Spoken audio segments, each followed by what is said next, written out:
Assalamualaikum warahmatullahi wabarakatuh. Bismillahirrahmanirrahim. Alhamdulillahirabbil alamin. Shalatu wassalamu ala asrofil anbiya'i wal mursalin wa ala alihi washabbihi ajmain. Asyhadu an la ilaha illallah, asyhadu anna Muhammadar Rasulullah. Allahumma shalli Muhammad wa sallim Muhammad. Rabbi rali sadri wa yassir amri wa hlul min lisani yafqahu qawli, amma ba'du. Bapak dan Ibu sekalian dan saudara-saudara jamaah Masjid Al-Aqsa, marilah kita bersyukur kepada Allah Subhanahu wa taala yang telah memberikan kita nikmat, terutama pagi ini kita sehat, bisa datang melaksanakan ibadah salat subuh berjamaah dan juga berjamaah sama-sama sini semuanya, dan juga pada hari ini kita juga masih bulan Ramadan. Dan tentunya semoga puasa kita diterima Allah Subhanahu wa taala. Amin. Salawat dan salam kita aturkan kepada junjungan kita Nabi Muhammad SAW, keluarga, sahabat, dan juga kepada pengikutnya sampai akhir zaman tetap istiqomah. Amin. Bapak-bapak dan Ibu yang saya hormati, sudah banyak hadis-hadis yang dibaca, terutama pada pagi ini saya yang keempat, saya akan membacakan hadis yang diberikan kepada saya dari pengurus. Kita lihat begitu beribu-ribu ada hadis. Siapakah penerus-penerus yang menyampaikan hadis ini kelak? Karena dengan beribu-ribu ini banyak yang sudah menyampaikan. Ada ulama, ada penceramah. Kita tahu ulama-ulama ini yang menurut hadis ini hanya ada beberapa. Tidak usah katakan di dunia lah. Di Indonesia ini berapa yang ahli hadis? Mungkin penceramah juga begitu. Kalau penceramah kan beda sama ulama. Ulama pasti bisa berceramah, tapi penceramah belum tentu ulama.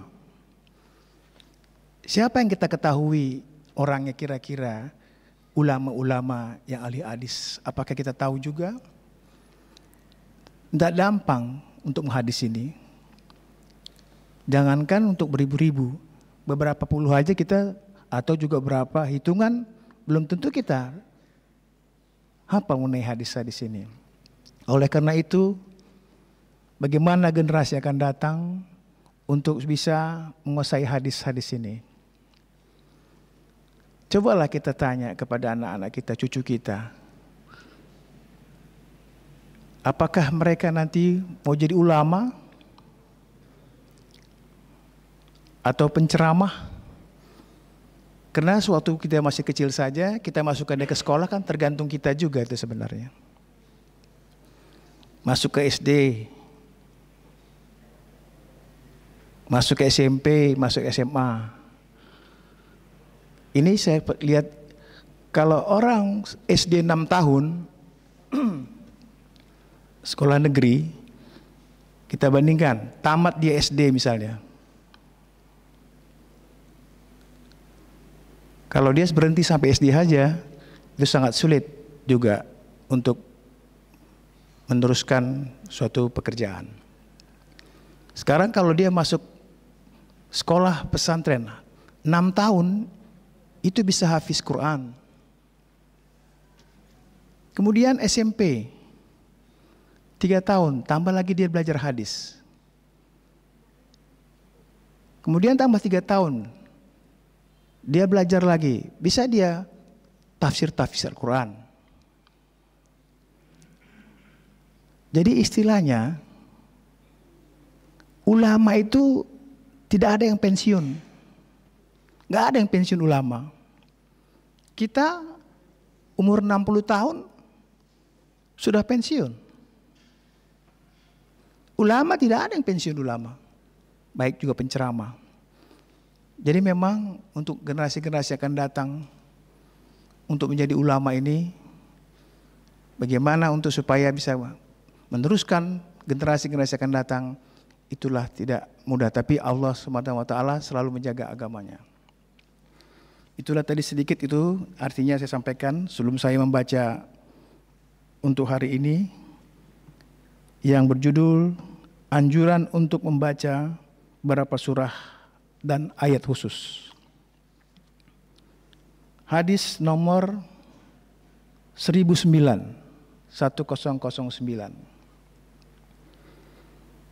Dari Abu Sa'id Rafi bin Al-Mula radhiyallahu anhu, ia berkata,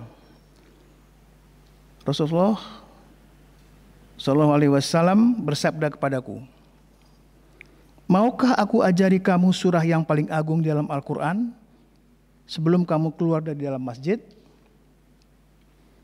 Kemudian beliau memegang tanganku. Dan ketika kami hendak keluar, aku berkata, wahai Rasulullah, tadi engkau mengatakan bahwasanya engkau akan mengajarkanku surat yang paling agung dalam Al-Quran. Beliau bersabda, Alhamdulillah Rabbil Alamin, yang merupakan 7 ayat yang serupa dan diulang-ulang serta Al-Quran yang agung yang diberikan padaku. Hadis riwayat Al-Bukhari. Kandungan hadisnya, lafaz yang umum berlaku untuk semua tuntunannya. Hal itu ditunjukkan oleh sebab terjadinya hadis ini, yaitu dari Abu Sa'id bin Al-Mu'alla radhiyallahu anhu, ia berkata, aku sedang sholat. Lalu Rasulullah SAW memanggilku, tetapi aku tidak menjawabnya. Lantas aku katakan padanya, wahai Rasulullah, tadi aku sedang sholat. Beliau bersabda, bukankah Allah berfirman,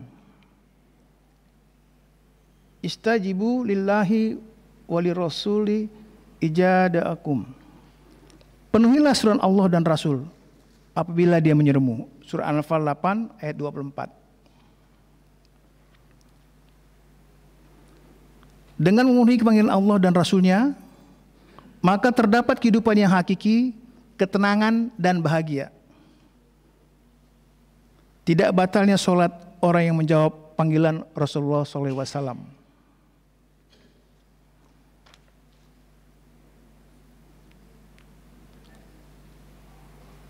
Keutamaan Al-Fatihah yang merupakan surat yang paling agung di dalam Al-Quran.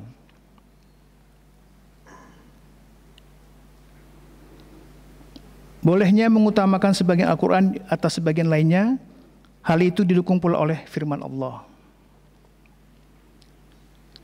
Ayat yang kami batalkan atau kami hilangkan dari ingatan, pasti kami ganti dengan yang lebih baik atau sebanding dengannya.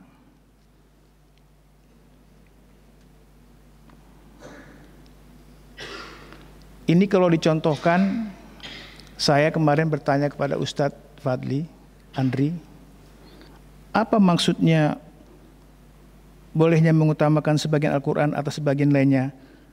Hal itu didukung pula oleh firman Allah tadi. Jadi pertama kali waktu itu kita tahu minum arak itu diperbolehkan. Kemudian turun kembali ada surat bahwa meminum arak itu adalah haram. Ini contohnya.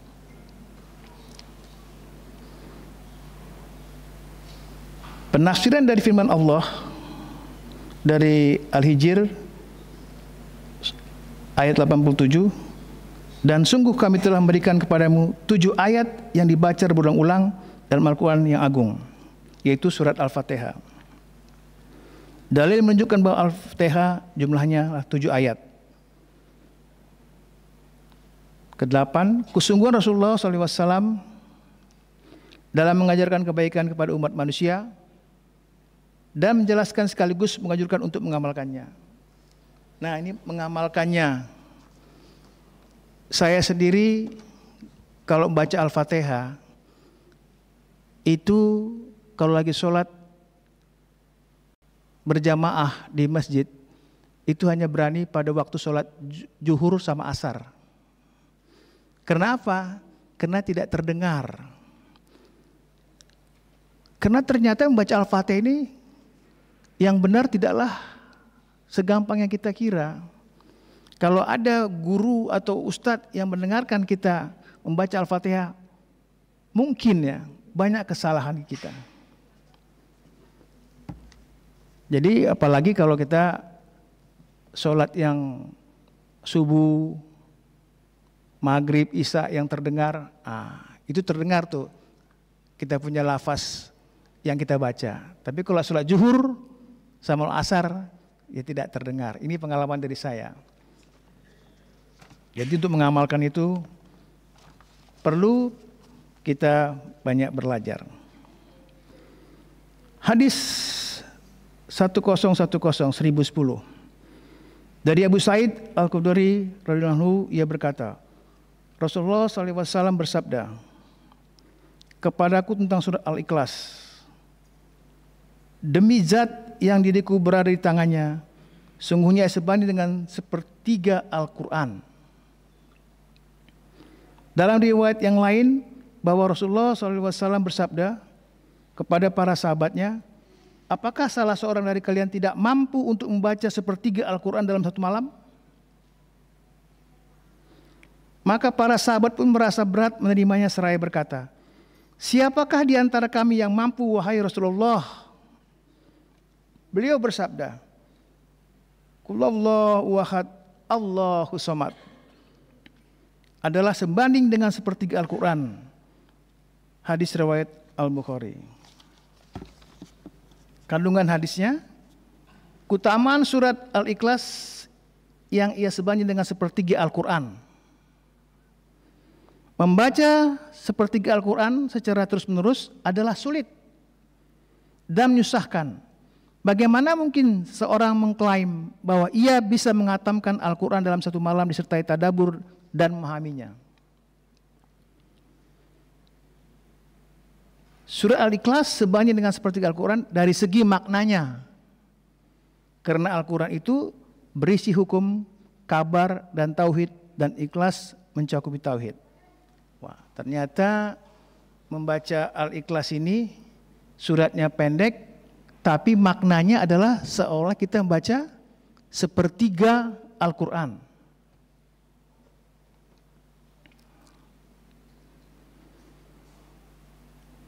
Hadis nomor 1011 dari Abu Sa'id Al-Khudri radhiyallahu anhu juga, bahwa ada seorang mendengar orang lain membaca surat Al-Ikhlas serta berulang-ulang.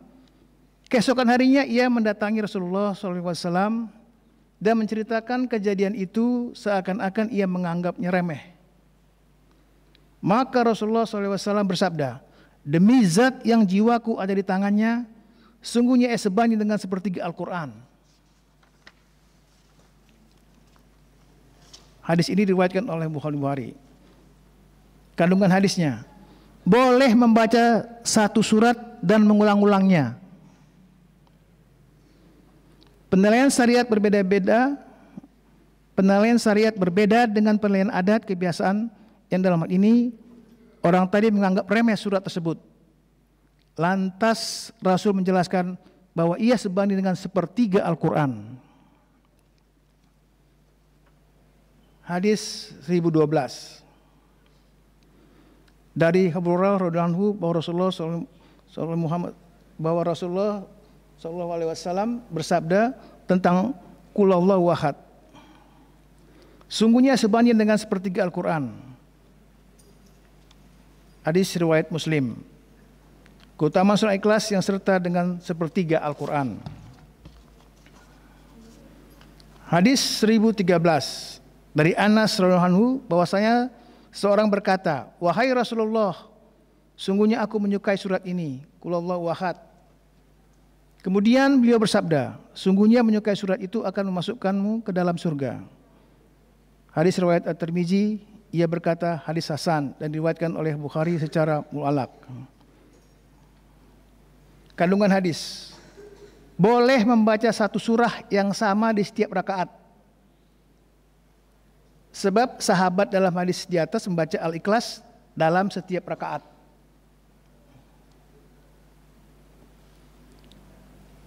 Boleh saja menggabung 2 surah dalam 1 rakaat. Karena sahabat dalam hadis di atas membuka bacaannya setelah Al-Fatihah dengan Al-Ikhlas, kemudian membacanya surat lainnya.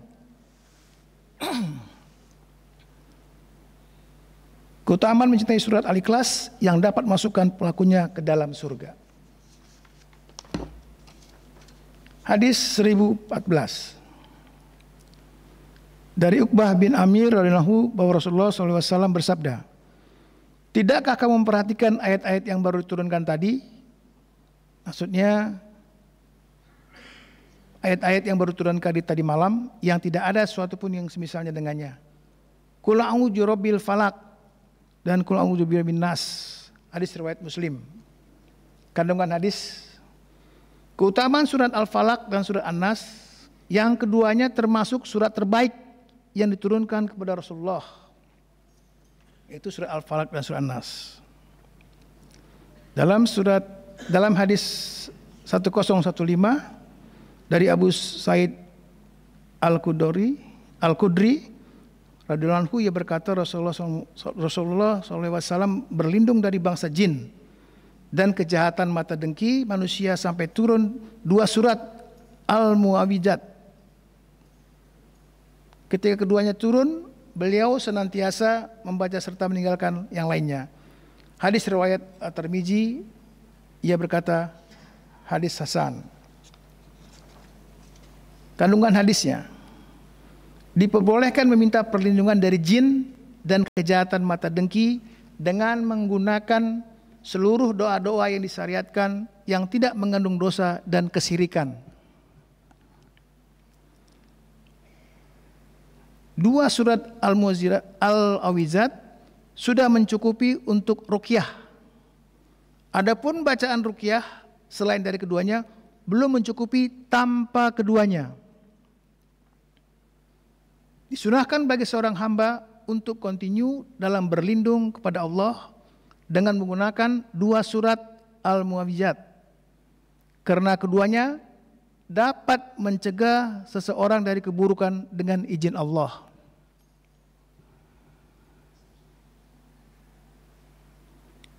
Kejahatan mata dengki adalah memang benar adanya dan ia boleh dikhawatirkan.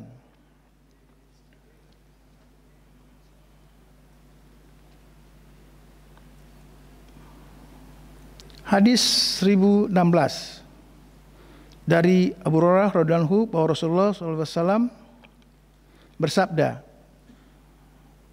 di antara Al-Quran ada surat yang berisi 30 ayat yang dapat memberi syafaat kepada seorang sampai diampuni, yaitu Tabarakalladzi biyadihil mulk. Itu surat Al-Mulk. Hadis riwayat Abu Daud dan Tirmizi. Ia berkata,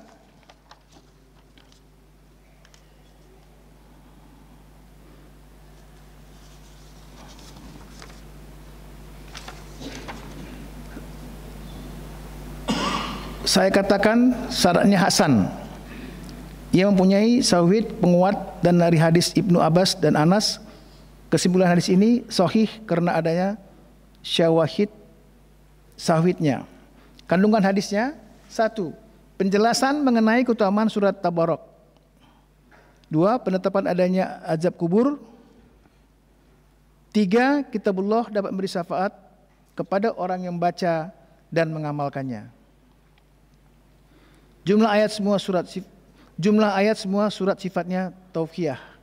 Artinya tidak dapat ditetapkan kecuali dengan berdasarkan dalil syar'i, yaitu Al-Quran dan Al-Sunnah.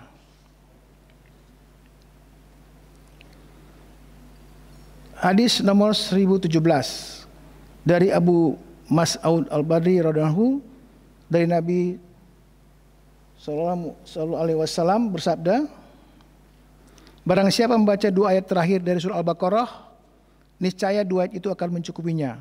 Muttafaq alaih. Makna mencukupinya adalah mencukupi dari sesuatu yang tidak diinginkan pada malam itu. Ada pula yang mengatakan maknanya adalah mencukupi dari salat malam. Hadis ini diriwayatkan oleh Al-Bukhari. Kandungan hadis, penjelasan mengenai keutamaan akhir surah Al-Baqarah. Akhir surah Al-Baqarah dapat mencegah keburukan, kejahatan, dan setan dan membacanya. Jadi surat terakhir Al-Baqarah itu 286 ya, yaitu yang kita baca sering pada waktu, baik itu pada waktu malam ataupun pada kesempatan tertentu. Hadis 1018 dari Abu Hurairah radhiyallahu anhu bahwa Rasulullah SAW bersabda, janganlah kalian menjadikan rumah kalian bagikan kuburan. Sungguhnya setan lari dari rumah yang dibacakan padanya surah Al-Baqarah. Hadis riwayat Muslim. Hadis ini diriwayatkan oleh Muslim. Kandungan hadisnya, larangan bagi orang hidup untuk menyerupai orang yang telah mati, karena orang mati tidak mengambil manfaat dari surat Al-Baqarah dan hukum-hukum dan peringatan yang terkandung dalamnya. 2. Setan lari dari rumah yang dibacakan pada surah Al-Baqarah yang tidak akan mendekatinya malam itu. 3. Penjelasan mengenai keutamaan surah Al-Baqarah. 4. Haram sholat di pekuburan. 5. Tidak boleh menguburkan mayat di dalam rumah secara mutlak, karena Nabi SAW melarang menjadikan rumah sebagai kuburan. Adapun Rasulullah SAW yang dikuburkan di rumah Aisyah adalah kekhususan syariat untuk beliau saja. Hadis 1019 dari Ubay bin Ka'ab radhiyallahu anhu berkata, Rasulullah SAW bersabda, wahai Abdul Muzir, tahukah kamu sebuah ayat dalam kitabullah yang paling agung menurutmu? Aku menjawab, Allahu la ilaha wal hayyul qayyum. Ayat kursi. Lalu menepuk dadaku dan bersabda, hendaklah ilmu membahagiakanmu wahai Abdul Muzir. Hadis riwayat Muslim. Kandungan hadisnya, disunahkan menggunakan kunyah untuk laki-laki dan dipanggil dengan kunyah tersebut. Penjelasan mengenai keutamaan Abdul Muzir, menghormati ulama dan meletakkan mereka pada tempatnya. Dibolehkan seorang ulama bertanya kepada muridnya dalam rangka taklim dan penegasan konfirmasi. Boleh memuji seseorang di hadapannya apabila aman dari maksadah atau pujian tersebut dapat menimbulkan maslahat. Penjelasan mengenai keutamaan ayat kursi yang merupakan ayat yang paling agung dalam Al-Quran. Itulah yang dapat saya sampaikan, hadis-hadis yang saya bacakan mengenai anjuran untuk membaca beberapa surat ayat khusus. Mohon maaf bila banyak kesalahan dari diri saya, yang benar adalah selalu dari Allah Subhanahu wa taala. Demikian dapat saya sampaikan. Wabillahi taufik wal hidayah. Assalamualaikum warahmatullahi wabarakatuh.